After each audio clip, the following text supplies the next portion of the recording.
agradecer ao convite dos colegas aqui da USP, na pessoa de Denis, mas também Joana, Bernadette, todas as pessoas que estão aqui no USP. É um prazer estar aqui na USP, aqui em São Paulo. Né? Tem gente que acha que os baianos não gostam de São Paulo. Mas a maior prova que os baianos gostam muito de São Paulo é aquela música de Caetano, né? Que eu acho que devia ser meio hino de São Paulo. Mas eu morei 3 anos em São Paulo, né? Estudei aqui, inclusive fiz cursos aqui na ECA, mas estudei também, fiz o meu doutorado na USP, nas Ciências Sociais. Então eu sempre um prazer estar em São Paulo. Pena que dessa vez é tão corrido, né? Cheguei ontem e vou hoje, daqui a pouco. Então vai ser muito rápido. Então eu queria agradecer esse convite e dizer o seguinte: eu tenho me dedicado ultimamente, enquanto pesquisador e professor, a trabalhar especificamente políticas culturais. Nós temos um programa de pós-graduação na área de cultura e sociedade. Nesse programa eu trabalho especificamente as disciplinas que estão nesse campo das políticas culturais. E nós temos também na Faculdade de Comunicação, eu era professor antes da Faculdade de Comunicação. E lá existe um curso de produção cultural. Nesse curso eu dava aula também de políticas culturais. Mas eu saí da Faculdade de Comunicação e passei para um instituto novo, que a universidade criou, um instituto multidisciplinar, um instituto que chama Instituto de Humanidades, Artes e Ciências, professor Milton Santos. O nome é tão grande, mas é que ele realmente incorpora muitas áreas. Ele tem professores desde a área de saúde a professores da área de engenharia, passando por professores da área de humanidades, de artes, é uma coisa bem... E nesse instituto, nós temos uma área específica de trabalho que é de política e gestão cultural, e eu também trabalhava nesse instituto na área de políticas culturais especificamente. Né? Então, eu estou dizendo isso porque, assim, se vocês perguntarem qual é a minha área, que eu tenho me dedicado, minha pesquisa no CNPq, todas elas são voltadas a políticas culturais. Recentemente, no CNPq eu tinha uma pesquisa sobre um pouco a história das políticas culturais no Brasil, e agora a minha pesquisa é sobre as políticas culturais no governo Lula. Vou fazer até uma publicidade. Eu fiz recentemente um livrinho que está aí à venda pela editora da Perseu Abramo, que é sobre, avaliando um pouco, uma primeira investida em termos dessa pesquisa de avaliação do que foi o governo Lula em termos de políticas culturais. Mas aí eu recebi o convite de Denis para falar aqui não sobre políticas culturais, que aí eu falaria com mais tranquilidade. Mas aí me convidaram para falar sobre política de fomento à cultura, o que foi muito interessante. Porque, na verdade, quando eu discuto políticas culturais, o tempo todo eu tenho uma interface com as políticas de financiamento, né? Porque não existem políticas culturais que não estejam, de alguma maneira, associadas, articuladas, às vezes de forma contraditória, na maioria das vezes, se for de forma mais sensata, de forma complementar com as políticas de financiamento. A política cultural e a política de financiamento estão associadas. Mas aí foi muito interessante, porque isso me exigiu, e eu gostei muito disso, de ter feito. Aí eu queria até agradecer que o convite tivesse sido feito nessa lógica, porque aí eu parei para pensar um pouco nas políticas de financiamento, um tanto ou quanto separadamente. Né? E eu então, o que eu vou apresentar para vocês é um pouco esse esforço, de vez em quando eu vou dar chegar também às políticas culturais, mas isso vai ser secundariamente, complementarmente. O centro vai ser realmente as políticas, porque eu costumo ser obediente ao que me pedem. Né? Então, vamos trabalhar a questão das políticas de fomento, lembrando que elas não são nunca dissociadas das políticas culturais, e elas, na verdade, têm uma relação de subordinação às políticas culturais. Né? São as políticas culturais que comandam as políticas de financiamento, e quando acontece o inverso, isso está equivocado. E isso aconteceu em determinados momentos na história do Brasil. Né? Então vamos lá, né? Quem vai passar aqueles... Não tem... Eu vou precisar que passe aqui.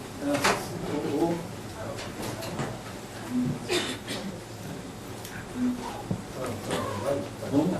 Tá.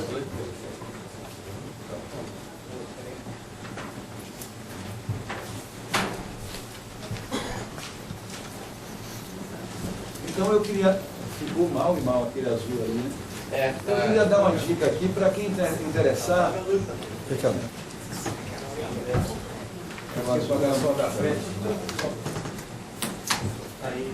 Melhora um pouco, né? Eu queria só dar uma dica para quem se interessar. Na verdade, nós temos o CULT, que é o centro de pesquisa que nós temos. No site do CULT tem, inclusive, todos os trabalhos que foram apresentados nos Enecults, que são encontros que nós fazemos anualmente, que são encontros multidisciplinares de cultura. Então, todos os trabalhos apresentados, o último Enecult teve mais de 400 trabalhos apresentados, então há uma quantidade grande de trabalho nas áreas mais diversas da cultura, de economia da cultura, direito cultural, arte e cultura, quer dizer, uma infinidade de áreas. Ali também tem o site do Pós-Cultura, que é esse programa de pós-graduação que eu falei para vocês, né, mestrado e doutorado, o site do IAC, que é esse instituto que eu estou, e ali particularmente um site que eu acho que pode interessar a vocês, porque nós temos uma revista online na área de políticas culturais. Revistas especificamente de políticas culturais são poucas que existem. Eu não diria nem no Brasil, porque no Brasil talvez seja uma das poucas ou a única, né? Mas no mundo são poucas revistas que são voltadas assim, focadas em políticas culturais, né? Então, nós temos essa revista online, também se vocês quiserem visitar, acho que pode ajudar. Vamos passar então, vamos começar mesmo. A primeira coisa que eu queria dizer é o seguinte: eu vou ter que ter um cuidado aqui para não ficar indo demais para o lado das políticas culturais, para não desviar demais. Mas aqui eu preciso dizer alguma coisa. Nós temos... as políticas culturais no mundo, elas são coisas recentes. Os autores que trabalham isso em termos internacionais, em termos nacionais, costumam definir os anos 30, ou a fase que vai dos anos 30 até os anos 50 e 60, como o período onde essas políticas são implantadas no mundo inteiro, né?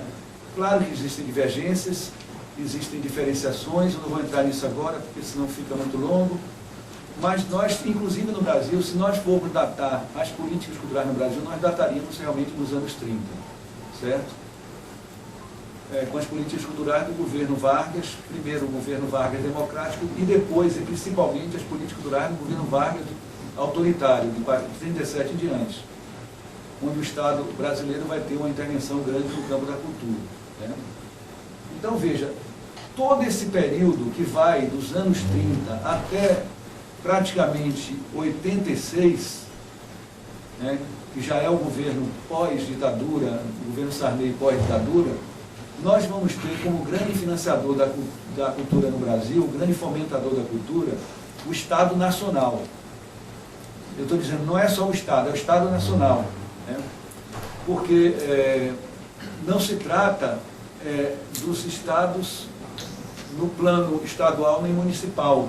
Eles estão ausentes do financiamento da cultura em boa medida, com raríssimas exceções, né? São Paulo tem uma tradição de financiamento da cultura desde o tempo de Mário de Andrade, quando ele foi gestor do órgão municipal de cultura nos anos 30. Então, mas aí é uma exceção. Em termos de Brasil, quem financiava a cultura realmente era o Estado Nacional. Eu não vou entrar na discussão desse tipo de financiamento. Em alguns momentos esse financiamento foi muito caótico, muito complicado, em outros momentos tinha muita verba, para a gente não achar, porque o tempo todo não tinha verba. Vou dar um exemplo concreto. No tempo da ditadura militar, a Funarte, que foi criada na ditadura, porque é bom que a gente pense o seguinte: as ditaduras brasileiras, sem nenhum elogio a elas, certo? Grifar aqui, sem nenhum elogio a elas, porque toda ditadura é ditadura, toda ditadura censura a cultura, toda ditadura persegue os intelectuais, os artistas, toda ditadura tortura, não existe ditadura que não faça isso, né? Então, não tem nenhum elogio à ditadura, mas a ditadura brasileira, ao lado de perseguir a cultura, reprimir a cultura, elas também tiveram um papel ativo no plano das políticas culturais. A gente tem que reconhecer isso, que é um dado de realidade. Não é gosto ou não gosto, é um dado de realidade. E, por exemplo, a ditadura militar criou um órgão que é um órgão emblemático das políticas culturais no Brasil, que é a Funarte, que é um dos órgãos mais importantes que nós temos na área, no plano nacional, em termos de cultura, né? Como o IFAM é outro órgão emblemático que foi criado durante o período de Getúlio, né? Para vocês terem uma ideia de como esses períodos também, sendo autoritários, tiveram algum nível de investimento no campo da cultura. Então, veja, no tempo da Funarte, quando foi criada, e todos os estudos que existem sobre a Funarte, particularmente, eu destacaria o estudo da Isaura Botelho, que a tese de doutorado dela é um livro realmente exemplar, eu acho que mereceria ser lido por quem se interessar pela questão das políticas culturais. Esse livro mostra como, em determinado momento, a Funarte tinha todo um financiamento e um nível de recurso muito grande no campo da cultura. Para a gente não ter a ideia também que sempre que o Estado financiou a cultura foi sempre numa situação sem dinheiro. Não é verdade isso variou muito. Na ditadura militar, no campo, por exemplo, da política de cinema, nós tínhamos, por exemplo, a Embrafilme, que foi, queiramos ou não, gostemos ou não, o maior investimento que foi feito por um governo no Brasil no campo do cinema, que envolvia não só a produção, mas a circulação, a exibição do cinema. Quer dizer, tinha uma cadeia e também tinha todo um programa de memória do cinema brasileiro, né? Então, nem sempre dizer que foi do Estado quer dizer que era do Estado numa situação de sem dinheiro. Isso não é verdade. Isso não são invenções, são dados de qualquer pesquisa empírica que chega a isso. Então, esse financiamento, esse fomento do Estado variou muito, a depender de conjunturas. Em alguns momentos o dinheiro era muito pouco, em outros momentos tinha dinheiro, mas sempre era sempre dinheiro estatal, dinheiro do Estado Nacional, né? Só para vocês terem ideia, os estados estaduais, porque em português nós temos essa coisa, estados estaduais, fica esquisito, mas é. E os estados municipais, os estados brasileiros só passam a investir no campo da cultura de forma mais sistemática a partir dos anos 80, com o período de democratização do Brasil, até antes do fim da ditadura. Na eleição de 82, em vários estados brasileiros, a oposição ganhou. O MDB, não o PMDB, o MDB ganhou, e os secretários desses estados começaram a ter um papel muito ativo no financiamento da cultura, inclusive porque era uma cultura, num certo sentido, contra a ditadura, né? Vários estados fizeram isso. Então aí começou uma tradição de os estados também aportarem recursos no campo da cultura, que era uma tradição que não inexistia, em termos significativos. Tudo que eu disse aqui não é nunca taxativo, quer dizer, você tem alguns estados que tinham essa tradição, mas no geral não tinha. E os municípios só vão ter um papel mais ativo no campo da cultura, também falando assim, em geral, a partir da Constituição de 88. Que a Constituição de 88 no Brasil é uma Constituição que valora muito os municípios. E os municípios passam a ser, inclusive, reconhecidos como entes federativos, o que não acontece em muitas federações no mundo, né? E os municípios, como entes federativos, eles passaram a ter um papel importante também no financiamento da cultura.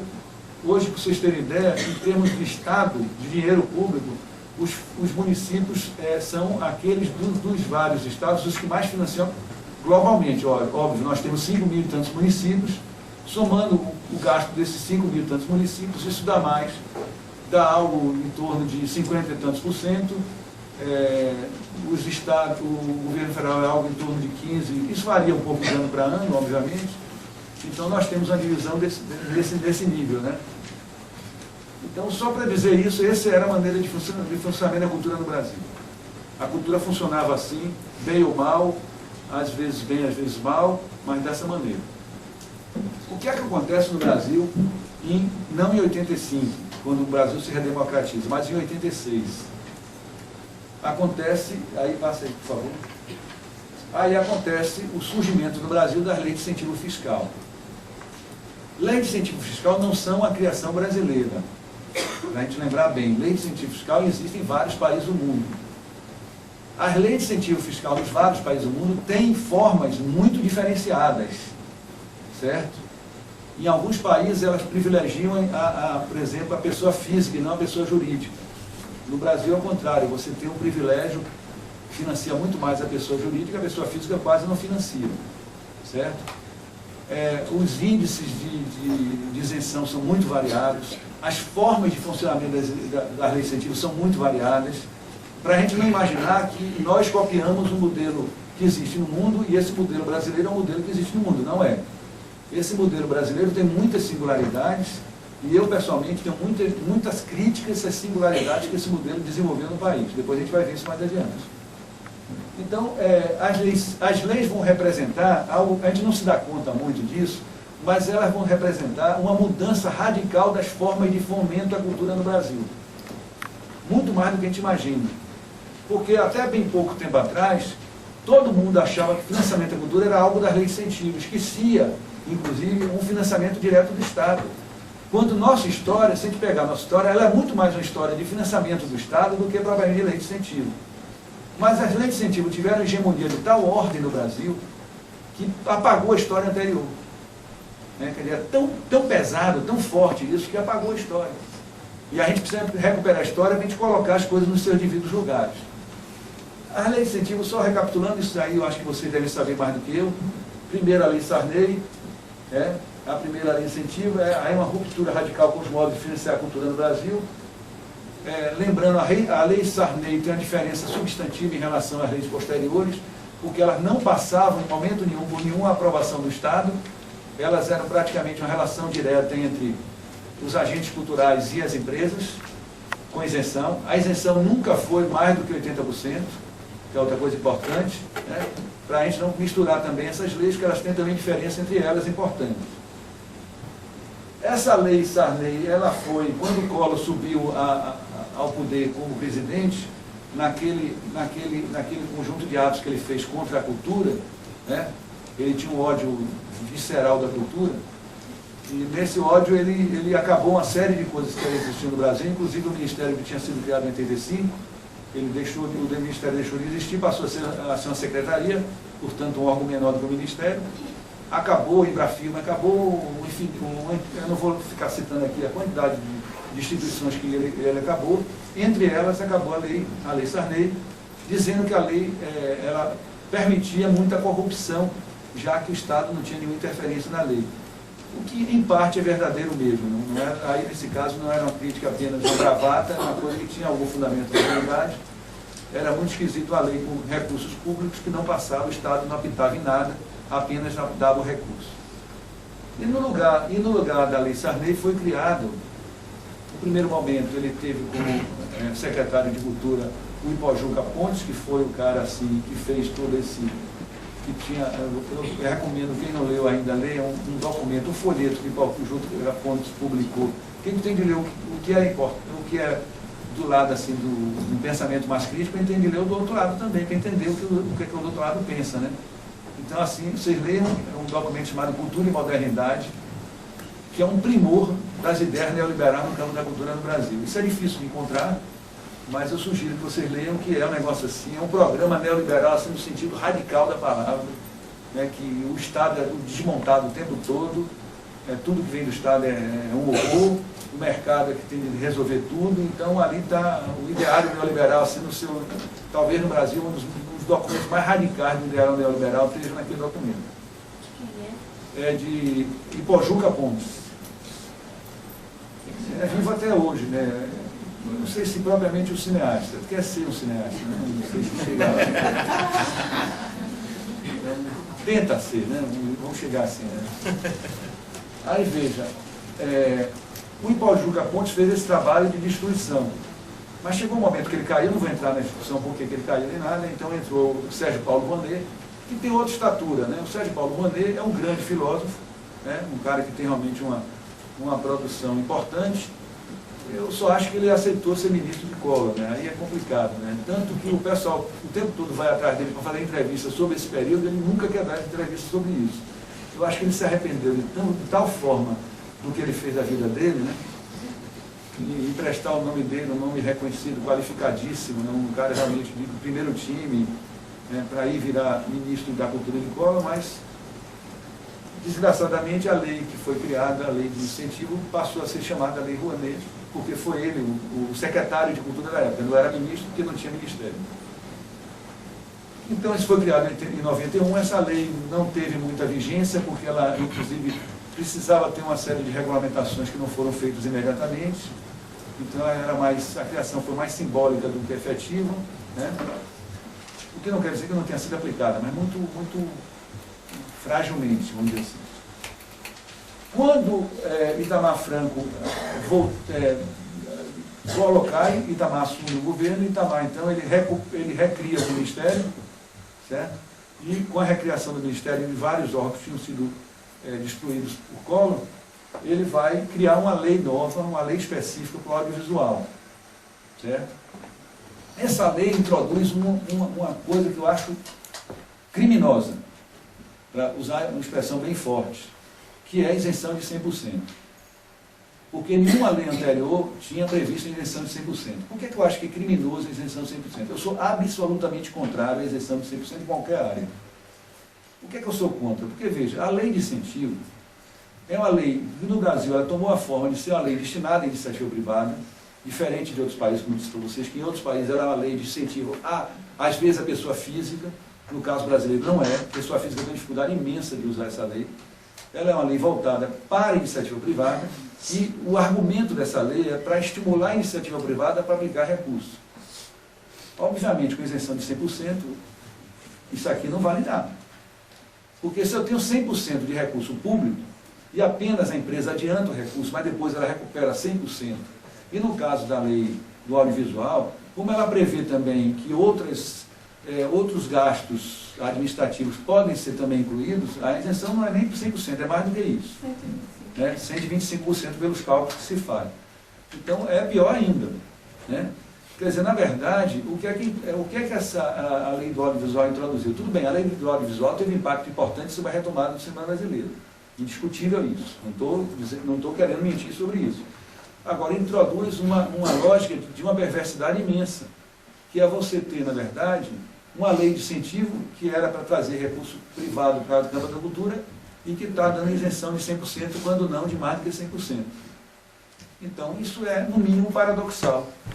No mínimo, aí nós temos uma contradição total, né, que, inclusive, o espírito da lei de incentivo foi totalmente destroçado aqui. Com a introdução dessa lei no audiovisual, que era uma coisa específica para o audiovisual, logicamente, no ano seguinte, quando o Fernando Henrique assumiu o governo e botou Francisco Verfort no Ministério da Cultura, eles fizeram uma reformulação da Lei Rouanet, e nessa reformulação da Lei Rouanet, vários e vários campos culturais outros tiveram incluídos no 100%. Então, essa tragédia que foi os 100% na área audiovisual foi estendida para outras áreas. Então, nós temos uma situação muito singular no Brasil, que temos uma lei de incentivo, que deveria incentivar a iniciativa privada para investir na cultura, que dá à iniciativa privada 100% de isenção. É invenção brasileira essa aí, é uma invenção tipicamente brasileira.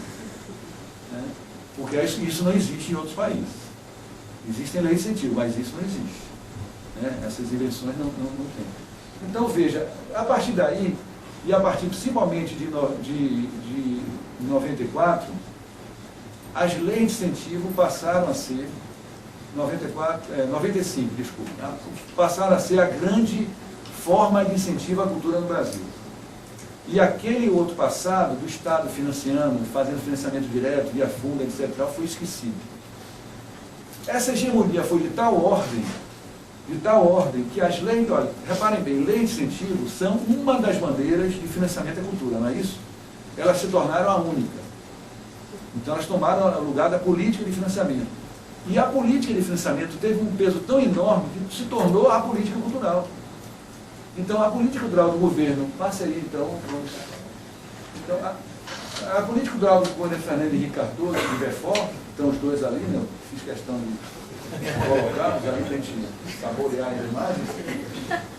Eles tornaram a lei de incentivo uma espécie de políticas culturais. E na época, não sei se vocês conhecem esse folheto, um folheto chamado Cultura é um Bom Negócio, que eu recomendo também a leitura desse folheto, porque, na verdade, você praticamente reduz as políticas culturais à questão da aplicação de lei de incentivo. Então, veja que outra deturpação imensa acontece no Brasil. Aquilo que é uma parte do financiamento, porque a lei de incentivo é uma parte, em qualquer lugar do mundo, uma parte da política de financiamento se tornou a política de financiamento. Tomou o lugar da política de financiamento. A política de financiamento, por sua vez, a lei de incentivo como política de financiamento, tomaram o lugar da política cultural. Então, nós vivemos durante os 8 anos de Verfort, nós vivemos essa situação, que em vez de ter política cultural do Estado brasileiro, nós tínhamos entronizado como política cultural as leis de incentivo. E essa hegemonia se tornou tão enorme que praticamente saiu do horizonte dos produtores culturais, dos criadores culturais, a ideia de que tivesse outra forma de financiamento que não fosse lei de incentivo. A hegemonia foi brutal. Se diz que o neoliberalismo é o pensamento único, né? Aqui nós tivemos a lei de incentivo com um pensamento único. Todo mundo pensa, financiamento da agricultura, lei de incentivo. Não, eu quero meu projeto, quero lei de incentivo. Parecia que não existia, e não existia no mundo, nenhuma outra forma de financiamento da cultura que não fosse lei de incentivo. Uma distorção imensa isso. Não é uma distorção pequena, é uma distorção imensa. Né? Então, nós vivemos um período dessa ordem, né? De uma hegemonia total, que tudo era lei de incentivo, parecia que não existia mais nada, e queria se resolver o problema do financiamento da cultura em todas as áreas culturais com lei de incentivo, o que não dá. A gente vai ver que não dá, eu vou explicar depois porque eu acho que não dá. Certo? Então a gente pode passar? Antes de passar da lei de incentivo, eu tenho que falar um pouco qual é a minha visão da lei de incentivo, obviamente. Primeira coisa que eu quero dizer, eu não sou contra a lei de incentivo, para não ter essa confusão. Certo? Eu não sou nenhum fundamentalista contra a lei de incentivo. Eu sou fundamentalista contra a lei de incentivo na sua recriação brasileira. A versão brasileira da lei de incentivo eu sou totalmente contrário. Porque tem, segundo eu penso, muitas distorções, inclusive comparado ao panorama internacional das leis de incentivo. Porque existem muitas formas de lei de incentivo no mundo muito diferentes da brasileira. Certo? A brasileira eu acho, sem nenhuma dúvida, a pior de todas. Das que eu conheço, a pior de todas, e que tem mais distorções. Né? Primeiro porque ela se tornou a única forma de financiamento. Em nenhum país do mundo isso aconteceu. Certo? Mesmo nos Estados Unidos, onde as leis de incentivo têm um peso enorme no financiamento da cultura, existem formas estatais de financiamento das artes, por exemplo, que incentivam e financiam as artes experimentais, etc. e tal. Então não é nem verdade nos Estados Unidos, que é o âmbito assim, do país onde o mercado tem mais peso do mundo, talvez, isso não é verdade. Mas no Brasil chegou a um determinado momento que era verdade. Era tudo lei de incentivo e tudo mercado. Então, quais são os problemas que vão sendo gerados? Há um aumento dos percentuais de renúncia fiscal. Quer dizer, na lei Rouanet, o máximo era 80%. E nós chegamos, com a lei do audiovisual, a 100% ou até mais do que 100%. O Estado passa a ser apenas um repassador de recursos, porque o Estado vai jogando tudo, todo o poder de decisão vai sendo passado para as empresas, o Estado, e mesmo na lei Rouanet, na lei Rouanet diferente da lei Sarney, o Estado aprova os projetos. Mas vocês sabem, né, dos projetos, de 100 projetos aprovados, se eu não me engano, 10 a 20 projetos dos 100 recebem patrocínio. Então, na verdade, o grande gargalo não é aprovar o projeto. Aprovar o projeto não quer dizer grande coisa. O Estado, portanto, aprova. O grande gargalo é depois você ter patrocínio. E aí o que é patrocinado é muito pequeno. Então, quem decide efetivamente se o projeto vai para frente ou não é a iniciativa privada. Né? A decisão é da iniciativa privada e a utilização do dinheiro público se implanta. Tem um livro chamado Os Federais da Cultura, que ele tem esse dado, que é um livro que trabalha muito com o financiamento da cultura, política de financiamento, tem esse dado que é muito interessante. Ele diz o seguinte, fazendo um estudo sobre financiamento, pegando a questão da origem das verbas, veja que distorção acontece ali. Em 95, 65% dos recursos vinham das empresas e 35% vinham de renúncia fiscal.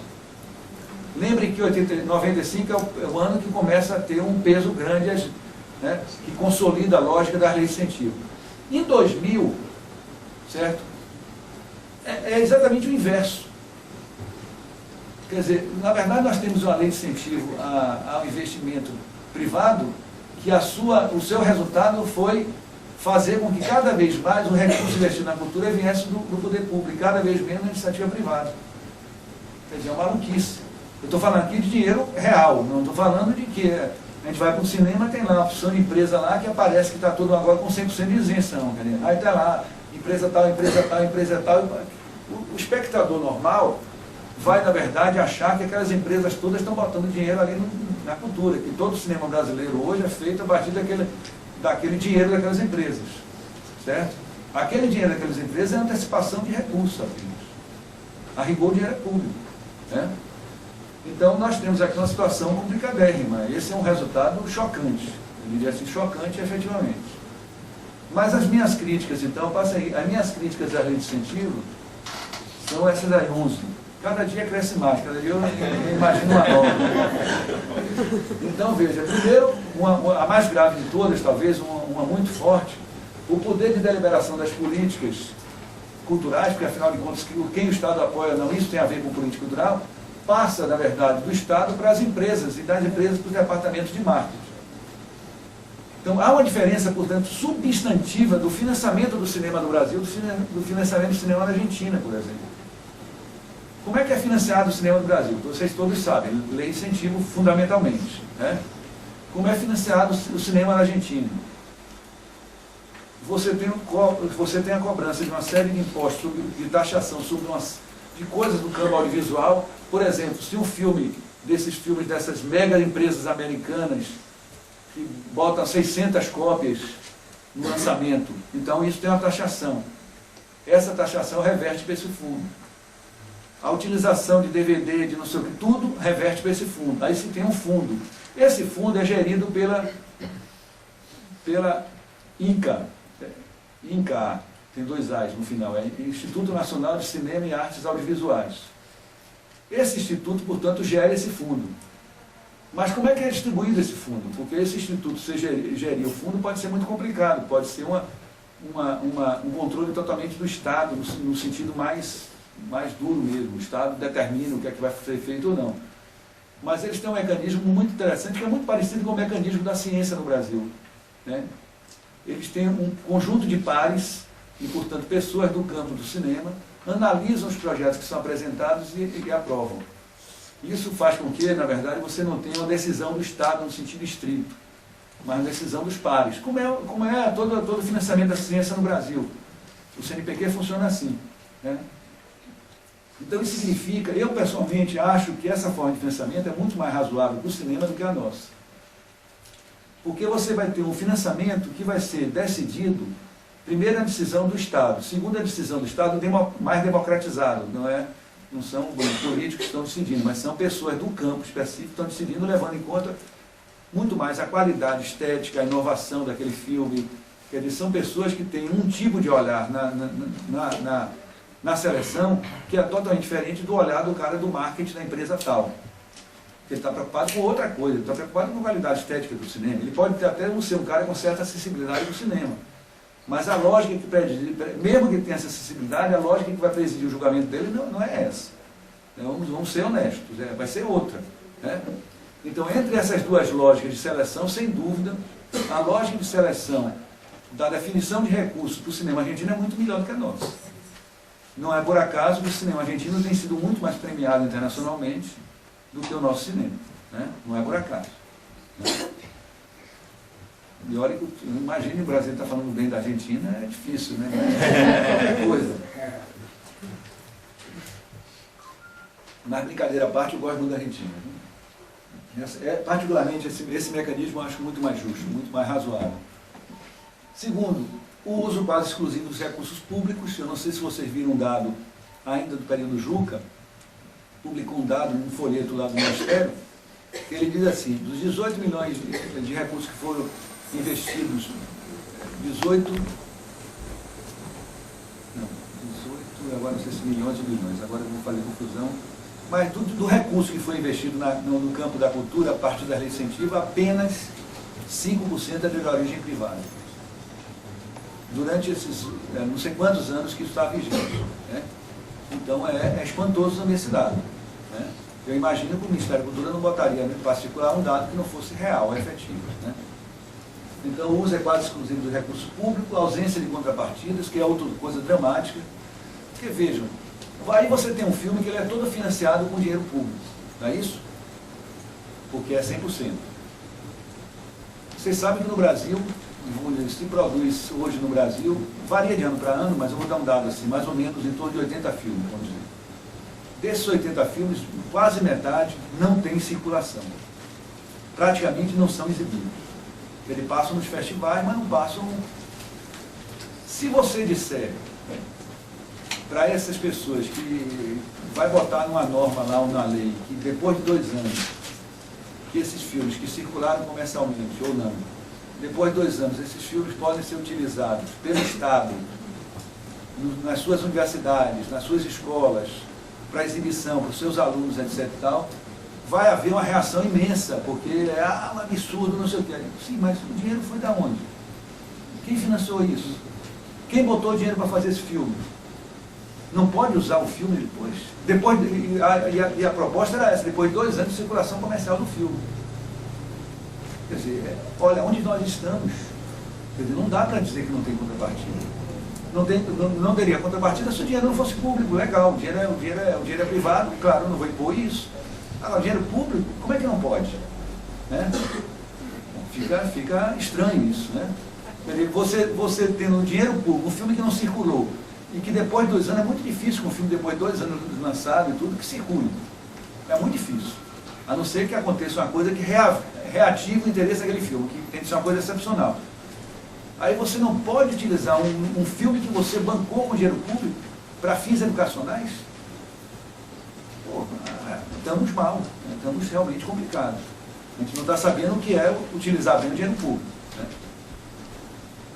Incapacidade de atrair recursos privados novos, que a lei está mostrando que ela não tem essa capacidade. Ela foi criada com esse espírito, ela está se mostrando, não está se mostrando produtiva nesse sentido, que seria importantíssimo isso.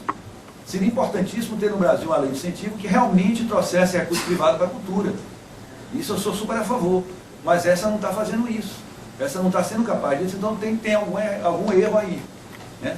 Se ela fosse uma boa lei, ela estaria trazendo cada vez mais recursos privados para a cultura, que interessa a todos nós. Por isso que eu digo, não há fundamentalismo nisso. Né? Concentração de recursos. Né? Um dado de 95, eu peguei dados aleatórios assim, metade dos recursos estavam em 10 projetos. 10 programas absorviam metade dos recursos da lei de incentivo. Um índice de concentração absurdo. Não é concentração regional aí, é concentração de projetos. Certo? Nós temos vários tipos de concentração na lei de incentivo. A concentração em projetos é uma delas. Não tem nada a ver com concentração regional necessariamente. Projetos dirigidos por institutos que são criados pelas próprias empresas. Outro dado complicado isso, né? É um Bradesco cria uma empresa, aí depois essa empresa concorre com os produtores culturais em captar os recursos do Bradesco. Vocês adivinham para onde vão os recursos? Tem um nível de competição minimamente razoável aqui? Livre competição, não é isso? Capitalismo é livre competição. Tem algum nível de livre competição aqui? Não dá para... Aqui tem uma disciplina para isso, não pode ser assim. E, na verdade, essas fundações são grandes captadoras dos recursos da lei de incentivo. Todas. Privadas e estatais. Certo? Então, esse é outro problema que tem, que em vários países é proibido. Isso não existe. Né? Apoio a uma cultura mercantil que tem um objetivo comercial. Eu não sei se as leis de incentivo deviam ser feitas para isso. Será que a lei de incentivo... Vocês lembram do escândalo, por exemplo, que foi quando a lei de incentivo foi utilizada para o Cirque du Soleil? Nada contra o Cirque du Soleil, que é uma coisa maravilhosa, fantástica e tudo. Agora, o Cirque du Soleil, ele tem uma capacidade de alavancar recursos do mercado, ele tem uma capacidade de transitar num plano de uma cultura mais mercantil, que não tem por que isso buscar a lei de incentivo. Existe uma faixa de cultura, que é uma cultura com mais apelo mercantil, que ela deve ser, na verdade, funcionar com outras fontes de pensamento que não a lei de incentivo. Porque senão ele está botando dinheiro naquilo que potencialmente pode ter mercado. Né? Por que botar dinheiro em alguns cantores? Nada contra esses cantores, nada contra, absolutamente nada contra.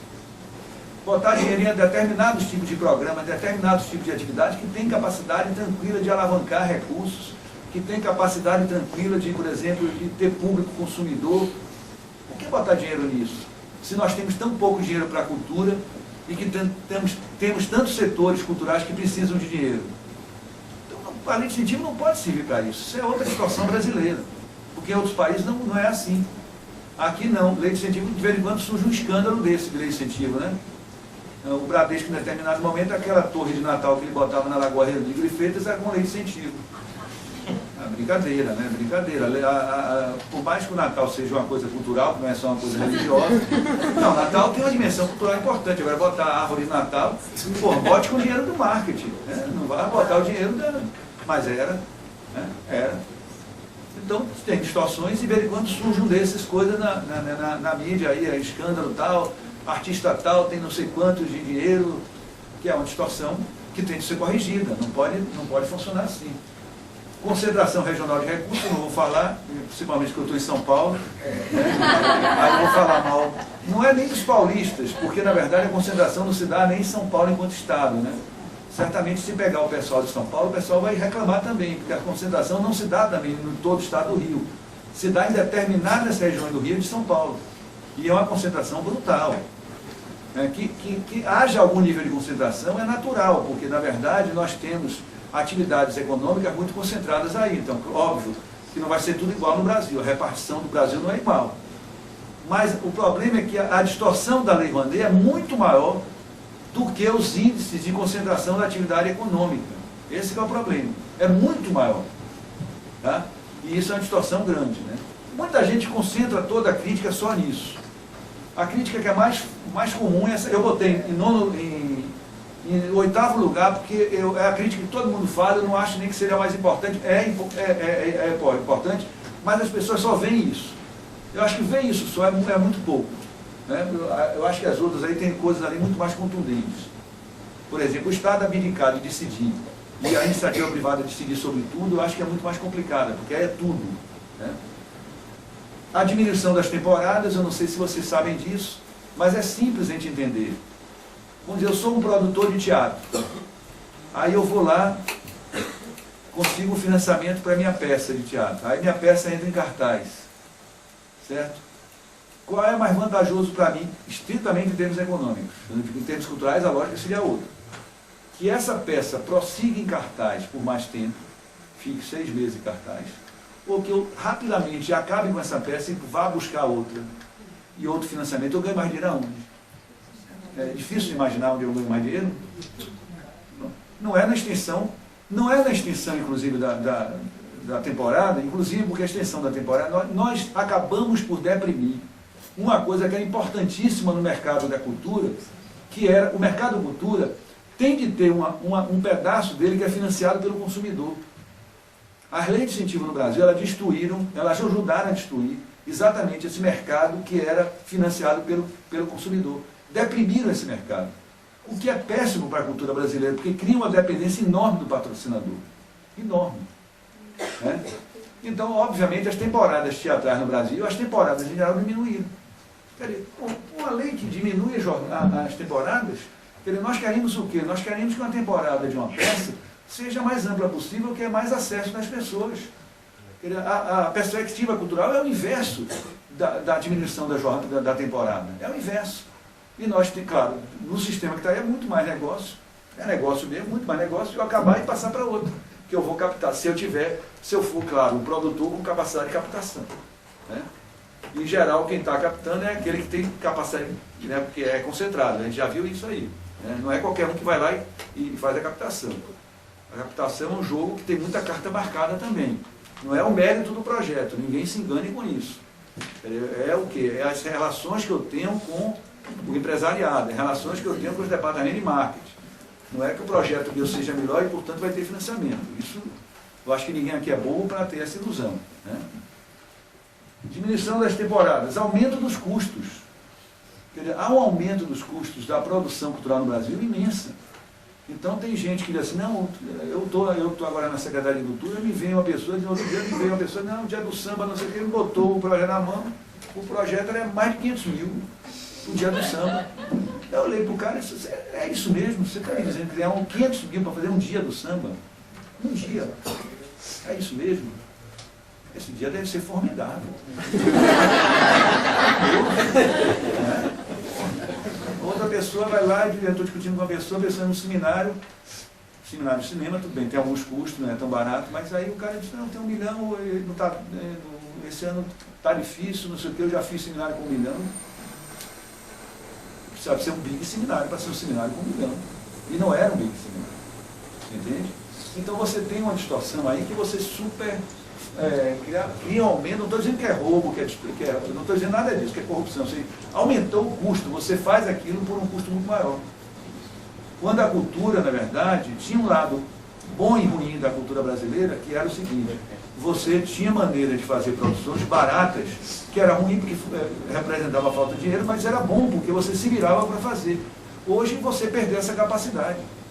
Porque ou você tem muito dinheiro para fazer, ou você não faz.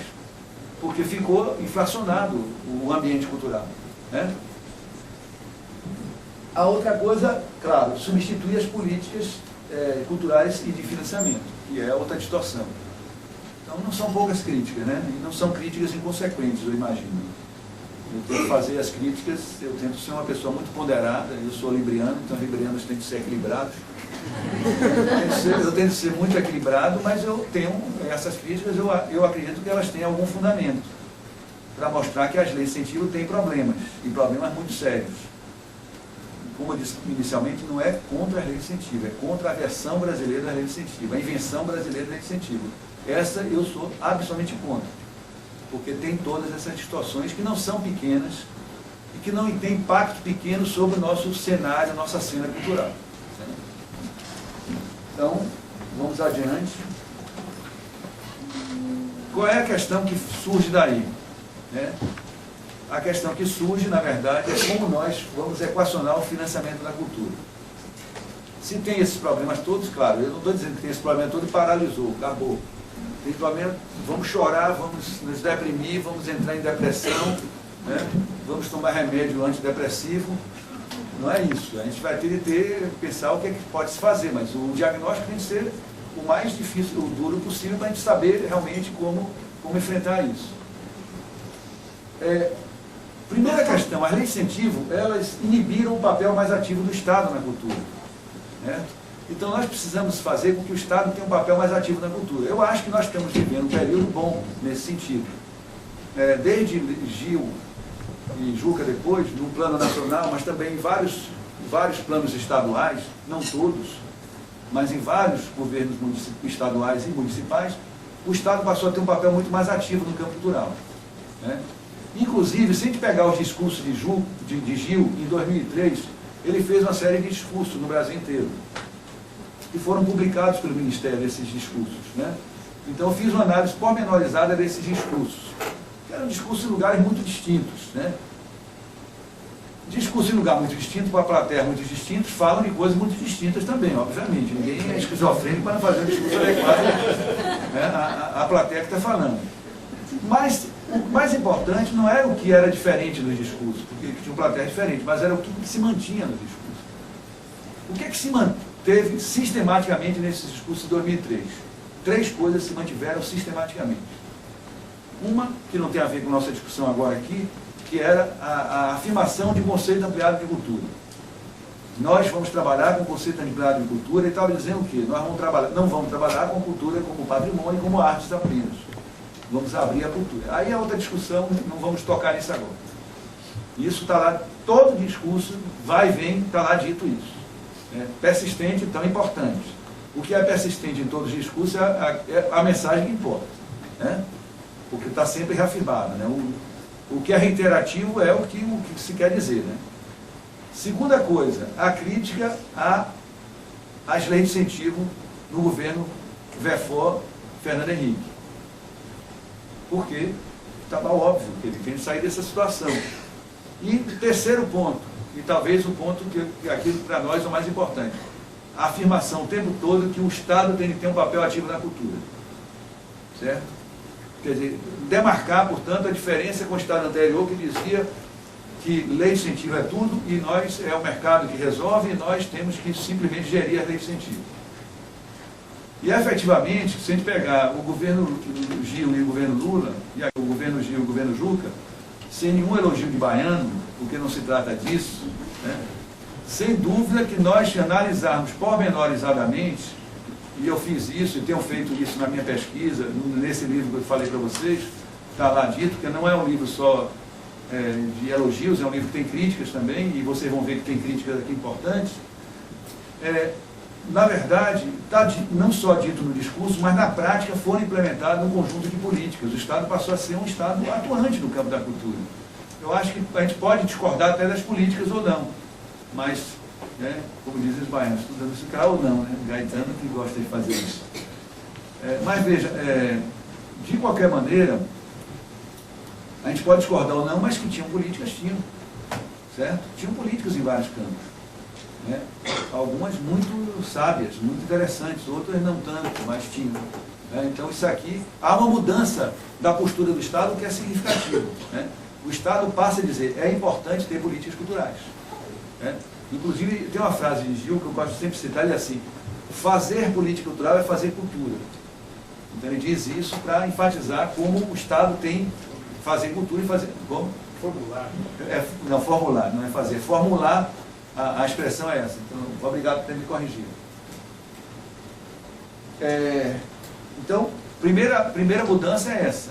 Passamos a ter uma situação nova. Passamos a ter uma situação nova também no outro patamar. Que essas políticas, em boa medida, foram políticas de diversidade cultural. Não só Gilberto Gil teve muito afinco de participar de toda a discussão, de liderar países na discussão da Convenção da Diversidade Cultural da Unesco de 2005, o Brasil voltar, ter um papel importantíssimo dentro da Convenção, de trazer países da América do Sul, de países da África para votar na Convenção, que derrotou flagrosamente as potências, particularmente os Estados Unidos, que foi os Estados Unidos que votaram contra, 3 países se abstiveram, e o resto dos países, mais de 150 países, votaram a favor da Convenção. Foi uma derrota... O que a Convenção disse? E o Brasil tem uma consequência grande com isso, porque o Brasil efetivamente passou a implementar políticas de diversidade cultural. Inclusive criou uma secretaria específica, que é a CID, que foi extinta agora, que é a Secretaria da Identidade e da Diversidade. Que essa secretaria implementou políticas muito bonitas, muito delicadas, eu gosto da palavra delicadas aí, gosto de grifar isso, em relação à diversidade cultural, como política para os ciganos, que não lembro quando o Brasil teve política para culturas ciganas, política para as culturas indígenas, não lembro quando o Brasil teve política para culturas indígenas, e com a delicadeza de respeitar essas culturas. O exemplo que eu gosto de dar o tempo todo. Não se exigiu que os índios no plural, que são 200 e tantas línguas indígenas que tem no Brasil, não se exigiu deles que eles apresentassem projetos para concorrer de forma escrita. Porque senão seria um paradoxo total. Você cobra que eles escrevam para apoiar culturas orais. Mas é isso que o Estado brasileiro faz o tempo todo. Porque o Estado brasileiro é feito para as elites, não é feito para a maioria da população. Então tem essa maluquice. Que você às vezes faz um programa para trabalhar com comunidades populares e exige que as comunidades populares tenham a organização de CNPJ, contador, não sei o que, a empresa. Não é uma comunidade. Claro, se você vai lidar com as comunidades populares, você não vai exigir, não pode ter essa exigência de uma empresa, porque isso não é maluquice. Como o Estado o tempo todo trabalha com as elites, com empresas, etc., ele pega essa forma de relacionamento e o mundo vira isso. O que é, nós precisamos democratizar o Estado brasileiro, não é isso? Quer dizer, não é só tomar o poder do Estado, mas tomar o poder para democratizar o Estado, fazer que seja um Estado possível de se relacionar com toda a sociedade. Esse é o desafio de quem está no poder, de quem está no Estado, o grande desafio é esse. Porque se for para estar lá, fazer o que se fazia antes, tem sentido? Está lá, para quê? Eu não estou dizendo que não foi feito isso, mas então vejam, foram desenvolvidas muitas políticas de diversidade cultural, e não foi só a CID que desenvolveu a política de diversidade cultural. Tem alguns projetos que eu acho que são belíssimos projetos nesse sentido. O projeto Revelando os Brasis, que a SAVE apresentou, a Secretaria de Audiovisual, é belíssimo, Por que é belíssimo o programa? Um programa para pequenas cidades, não sei se todo mundo sabe, eu vou dizer, desculpem quem sabe. É um programa para cidades de até 20 mil habitantes, de produção audiovisual. Mas é um programa que não é para as pessoas que produzem audiovisual, porque pessoas que não sabem nada de audiovisual podem apresentar projetos e precisam ser contemplados. E essas pessoas vão ter um curso, pequeno curso, etc. Então é legal que é um programa, os programas de audiovisual no Brasil sempre foram voltados para quem é do campo do audiovisual. Esse olha que coisa legal, um programa que é de produção audiovisual para quem não é do campo do audiovisual. E para pequenas cidades que em geral não tem pessoas especializadas na produção audiovisual. É legal o desenho desse programa. Outro programa, portanto, é um programa de diversidade. Outro programa que eu acho genial é o Doc TV. O Doc TV teve a versão nacional, depois teve a versão ibero-americana, depois teve a versão também com os países de língua portuguesa. Eu estava outro dia eu estava em Montevidéu, num seminário, aí eu ligo a televisão, você chega do hotel assim meio cansado, liga a televisão, está lá passando o programa do Doc TV. Legal isso. Por que o Doc TV é genial? Porque é muito fácil, às vezes, você fazer muita política cultural bem feita com muito dinheiro. Não é? Com muito dinheiro todo mundo faz tudo. Né? Agora, qual é a genialidade do Doc TV? Você junta todo um conjunto de emissoras de TV públicas, de vários níveis, tem estaduais, tem nacionais, tem universitárias, tem comunitárias, são, na verdade, TVs públicas.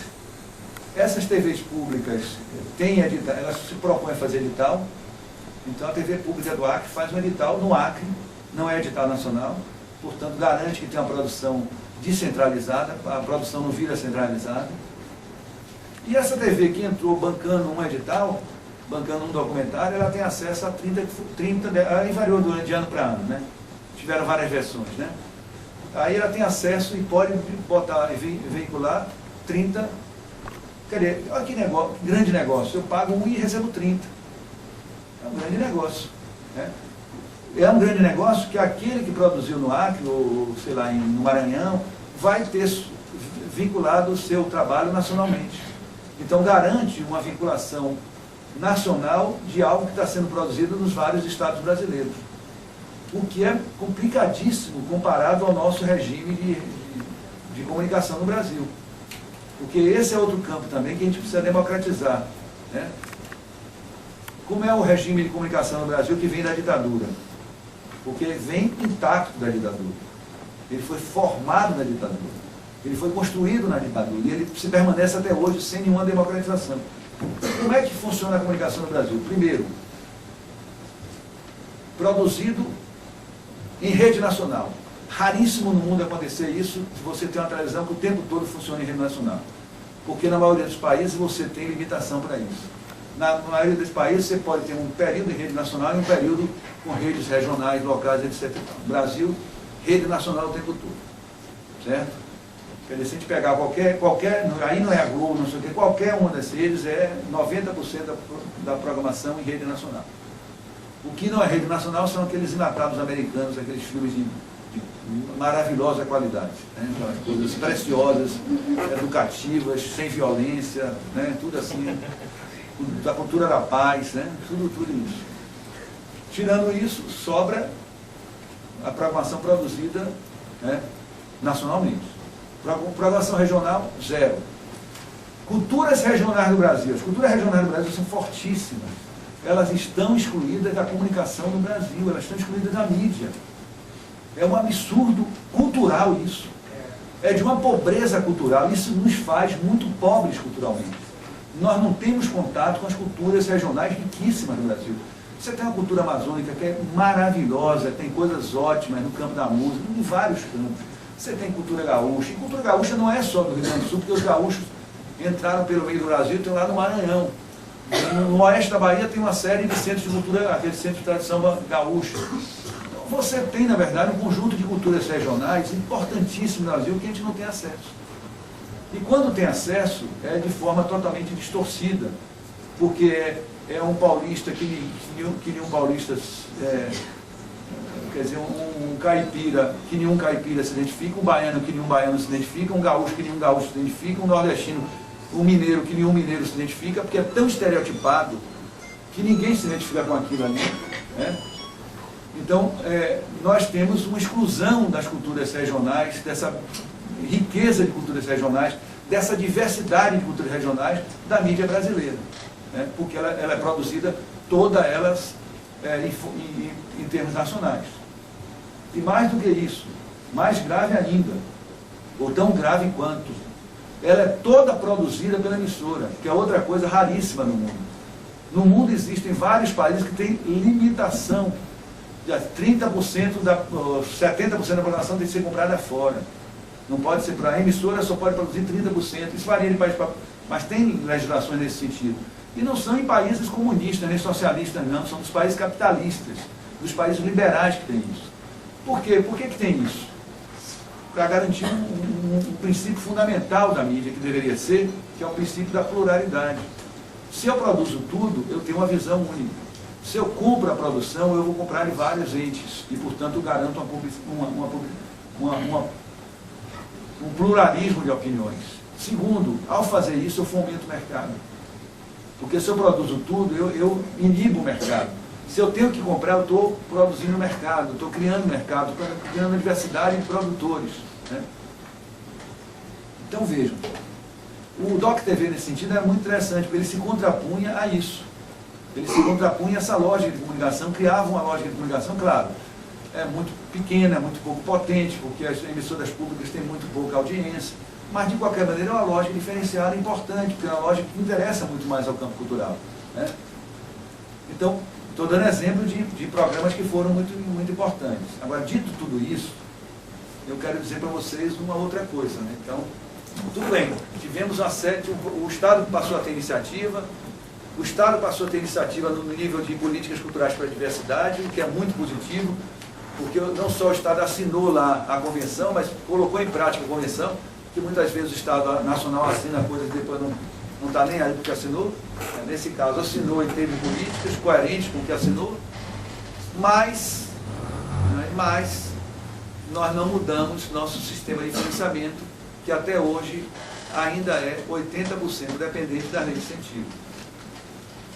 Então, por tudo que eu disse para vocês, já ficou claro, eu acho, né, que a lei de incentivo não são propriamente o mecanismo de financiamento mais adequado às políticas para a diversidade cultural, né? Elas são concentradoras, elas são tudo aquilo que eu falei para vocês, elas não vão, na verdade, estimular a diversidade. Então nós temos aqui um paradoxo, que o governo Gil e Juca não resolveram.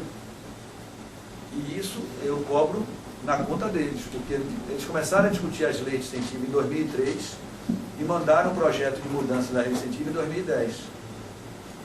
2010 é ano eleitoral, o último ano de governo. Qual é a probabilidade de uma lei passar, uma lei polêmica como essa, que afeta interesses poderosos? Quais são os interesses poderosos? Eu sou empresário no Brasil. Eu tenho uma lei que me garante eu fazer meu marketing cultural com 100% de recurso público. Eu não vou defender essa lei? Eu vou ser contra ela? Eu vou querer que ela seja modificada? Por quê? Você criou um nível de interesse brutal para defender o status quo vigente. Claro. Se eu tenho dinheiro público para fazer meu marketing cultural e aparecer para toda a sociedade como um benemérito da cultura, por que é que eu vou ser contra essa lei? Qual é a razão que eu tenho para ser contra essa lei? Então, lógico, eu vou defender com unhas e dentes que não unifica a situação. Então, interesses poderosos. Então, numa situação dessa, é muito complicado que a lei tenha ido em 2010. Né? E ela está rolando no Congresso hoje. Né? Eu diria o seguinte, quer dizer, uma lei dessa mandada ainda com Gil como ministro, era uma coisa. Porque Gil tinha uma estatura. Gil tinha um peso político. Gil era um artista. Certo? Era uma situação muito diferente. Né? Com Juca já era mais... No final de Juca, pior ainda. Né? E agora nós temos uma lei que está no Congresso, essa nova lei que se chama Procultura, que está virando, até onde eu acompanho, está virando um Frankenstein. Porque todo mundo mete a mão ali, introduz uma coisa nova, então fica uma lei assim que não tem coerência, não tem uma coisa... Então, nós temos uma situação complicada. Se nós não mudarmos o mecanismo de financiamento da cultura no Brasil, ela continuar sendo 80% feito pela lei de incentivo, nós temos um descompasso nítido entre política de financiamento e política cultural. Temos uma política cultural para a diversidade e temos uma política de financiamento que é contra a diversidade. Né? Complicado. Não é complicação pequena, né? Para vocês entenderem. Aí vocês entendem que não é só elogio que tem aqui. Né? Então nós temos, na verdade, o que eu acho, eu até digo isso, tenho dito isso insistentemente, o que nós precisamos no Brasil é uma política de financiamento que seja complexa, como é complexa a cultura. Porque veja, quando nós estamos falando de cultura, principalmente nessa concepção ampliada, o que é que nós estamos dizendo? Nós estamos falando de uma empresa fortíssima e enorme no campo da cultura, não é isso? Ela está dentro do campo da cultura. Uma empresa mercantil no campo da cultura, ela é cultura. Ela tem uma lógica mercantil, mas está no campo da cultura. Nós temos os índios que produzem cultura lá na Amazônia. Nós temos o teatro experimental aqui em São Paulo, em determinado grupo de teatro experimental em São Paulo, que vai ter que ter apoio, financiamento. Nós temos as coisas mais diferentes dentro do... Cultura é um campo de uma complexidade enorme. Como é que um campo tão complexo vai ter um sistema de financiamento baseado num mecanismo apenas. Seja um mecanismo estatal, seja um mecanismo das leis de incentivo. Não dá. Não tem mecanismo tão universal que garanta tudo. Então, na verdade, nós temos de desenvolver e botar a nossa cabeça, enquanto cidadãos brasileiros ou enquanto Estado brasileiro, para pensar e imaginar uma política de financiamento que tenha vários instrumentos complementares. Alguns servem para uma coisa, outros não servem para outras, outros servem... certamente, lei de incentivo não é a melhor coisa para financiar teatro de vanguarda, porque teatro de vanguarda não tem público, não tem marketing, não tem... E tem que ter teatro de vanguarda, porque senão não renova o teatro.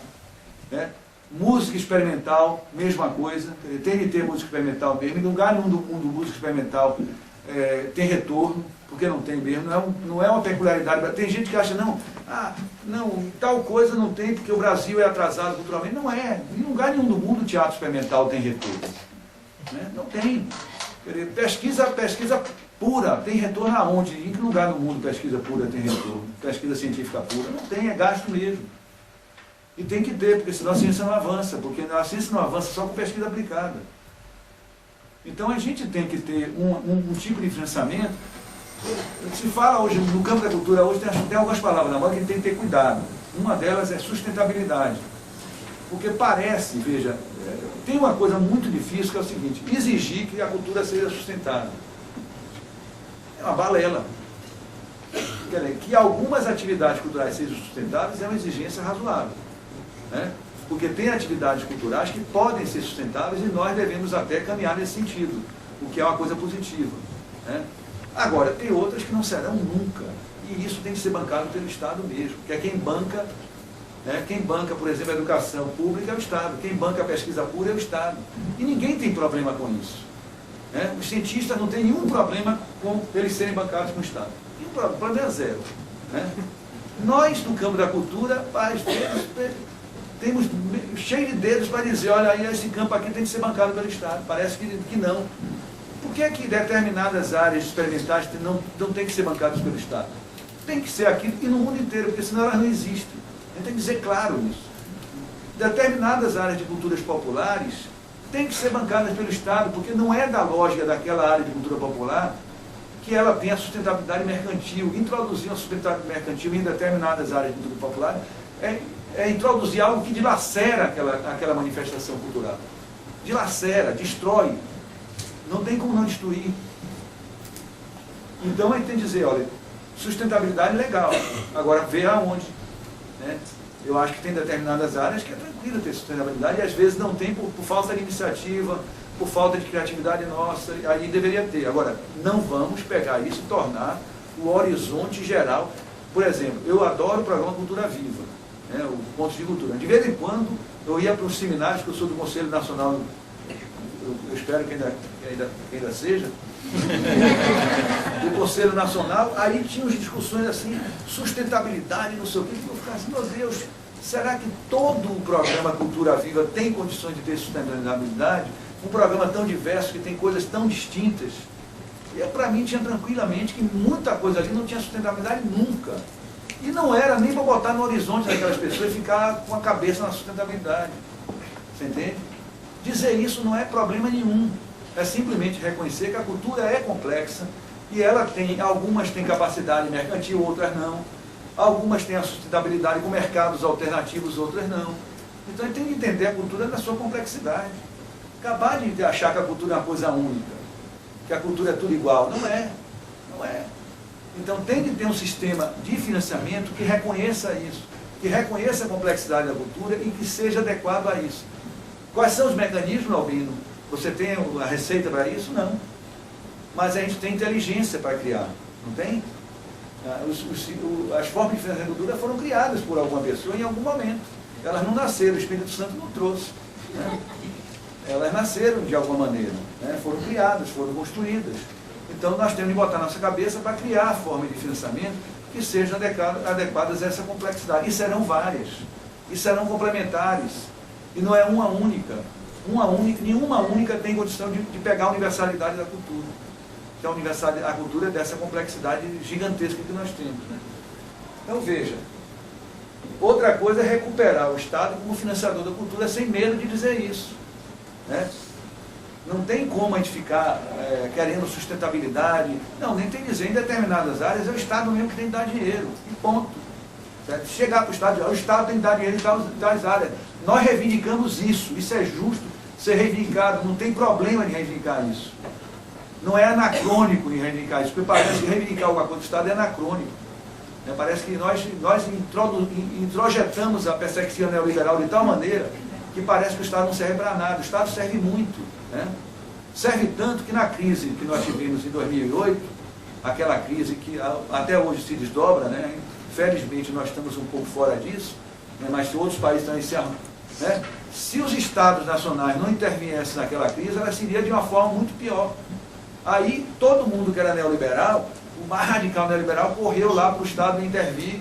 Todo mundo esqueceu o neoliberalismo e foi lá para o Estado, né? Aí lembrou que tinha o Estado, né? Aí ninguém era tão contra o Estado assim.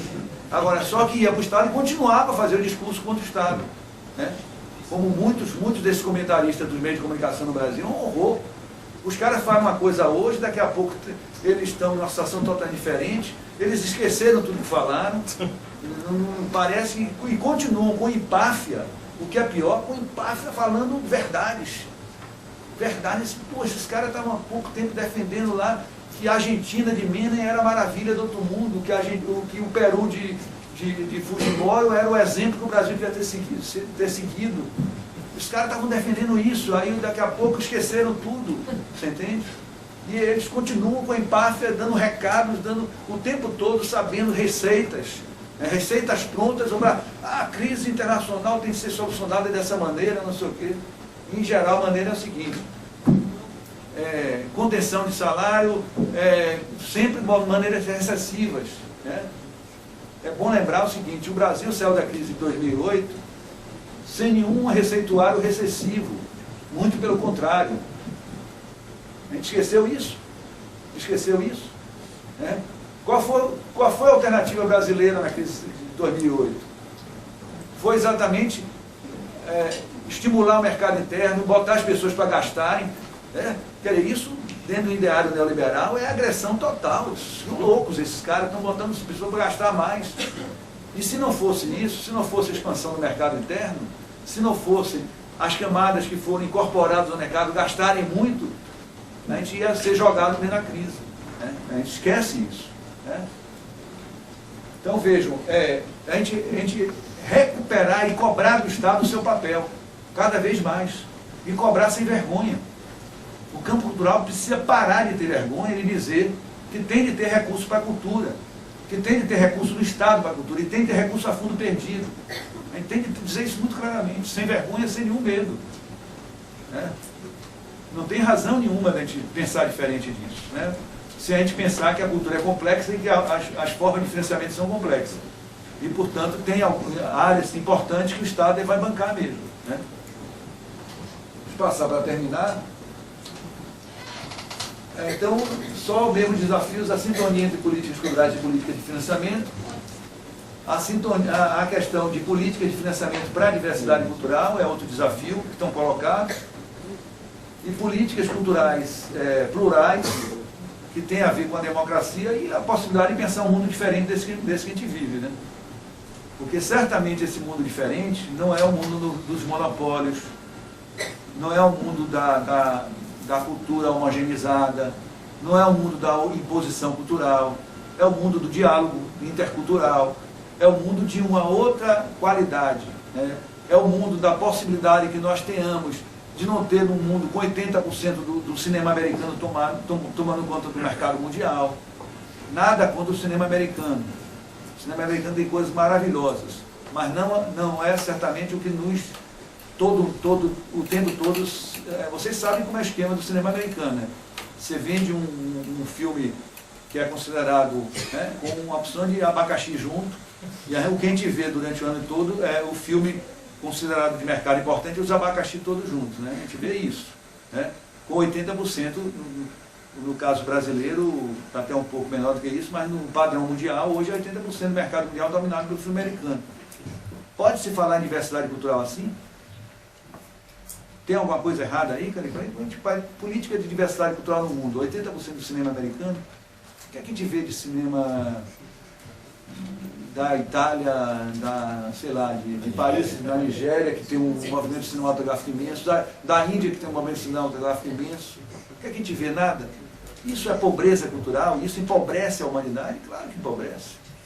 A gente fica vendo aquelas porcarias, aqueles filmes, né, que a gente entra lá, sabe, a gente não precisa nem ver o filme, a gente sabe como começa e como termina. A estrutura narrativa é tão repetitiva, tão igual, né? Que a gente pode, vocês pensam o seguinte, um filme que você faz, que você assiste e consegue fazer 50 coisas ao mesmo tempo e compreender todo o filme, é porque a estrutura está tão introjetada, que eu não preciso prestar atenção ao filme. Entendeu? Mas é isso, é a estrutura introjetada. Quer dizer, por que o cinema americano tem um predomínio? Além de, claro, o cinema americano hoje gasta 50%, tem filmes que gastam 50% do dinheiro do filme em publicidade. Porra, vai concorrer com o filme brasileiro, 50% de publicidade e 50% do orçamento do filme americano, não é do orçamento do filme brasileiro, né, que é, sei lá, quantas vezes maior. Né? Então não tem nível de concorrência, não tem nível de competição, não é questão de qualidade de filme, não tem nada. As pessoas ficam, não, porque o filme brasileiro, o filme americano, o filme argentino, não é a questão de qualidade de filme, a questão é que a concorrência é desleal. A concorrência é pesadíssima. Quer dizer, é concorrer assim, é o Golias contra o Davi, quer dizer, sabe, não dá para concorrer. Então, se o Estado não entra também apoiando o cinema, não tem nem cinema. Né? Se for depender só do mercado, o cinema acaba. E acaba não é só no Brasil, o cinema francês acaba. O cinema italiano acaba. Né?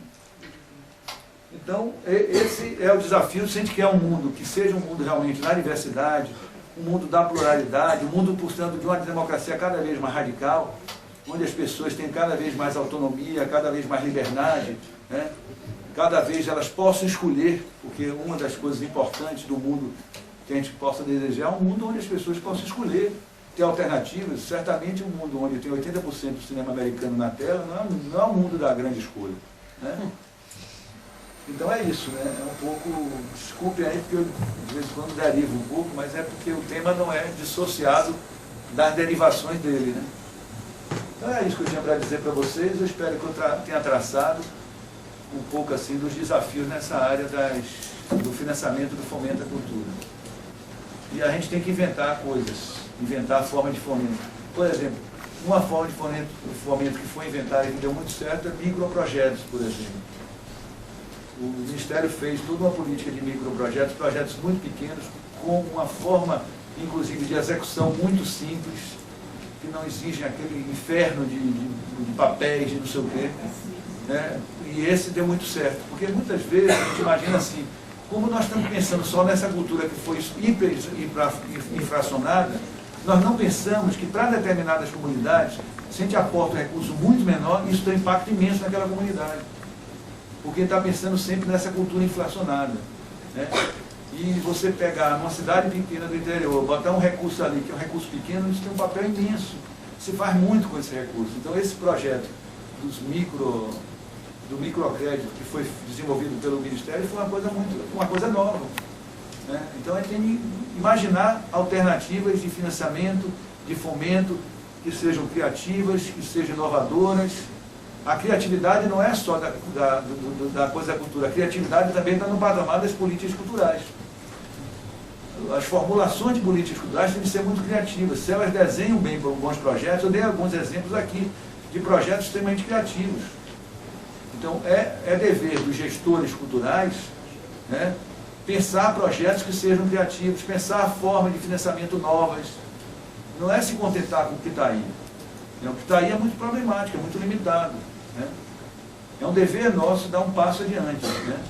Se a gente quiser realmente fazer com que essa nossa atividade tenha um impacto de mudar a situação que está aí. Se a gente quiser ficar conformado com o que está aí, né, não precisa ter nenhum sonho. Né? Não precisa ter nenhuma criatividade. É repetir o que está aí.